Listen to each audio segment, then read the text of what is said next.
एणिकी दुई दुईटी बैंक उपरे रोक लगेदेला आरबीआई मात्र एतिकी टंका उठे पारे आकाउंटधारी जदि आपण पाखे बैंक अकाउंट अच्छी आज वीडियो को आप शेष पर्यंत देखूँ आरबीआई लगिला बड़ रोक एणिकी गोटे लिमिट अनुसार उठे पारे टंका केते टंका पर्यंत उठे पार जड़े ग्राहक आसतु आज वीडियो आम मैंने जाना ता पूर्व वीडियो को लाइक करने सहित चैनल को सब्सक्राइब करूँ एणिकी रिजर्व बैंक ऑफ इंडिया बा आरबीआई देशर एणिकी समस्त बैंक किंबा एनबीएफसी कार्यकलाप उपरे नजर रखुचे जेतेबेले भी बैंक आरबीआई नियम को अणदेखा करे एवं निज इच्छा काम करे केंद्रीय बैंक यह उपरे जोरिमाना मध्य लगेई दिए।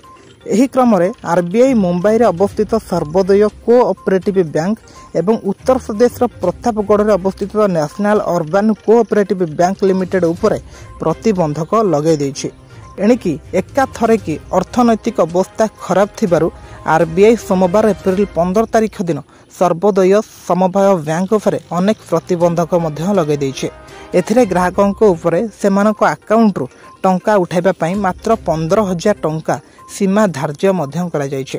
योग्य जमाकारी माने केवल जमा बीमा एवं क्रेडिट गारंटी कॉर्पोरेशन डीआईजीसीजी रु सेमानक उपरे जमा उपरे 5 लाख टंका पर्यंत बीमा दामी राशि को पाइबा को हकदार मध्य होई परिबे।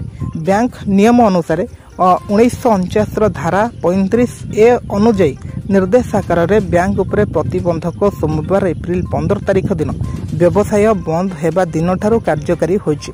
रिजर्व बैंक यह मध्य कहिछि जे से करा जायथिबा निर्देशावली को रिजर्व बैंक द्वारा बैंक लाइसेंस बातिल करा जिबा भाबरे धरा जिबा उचित नुह।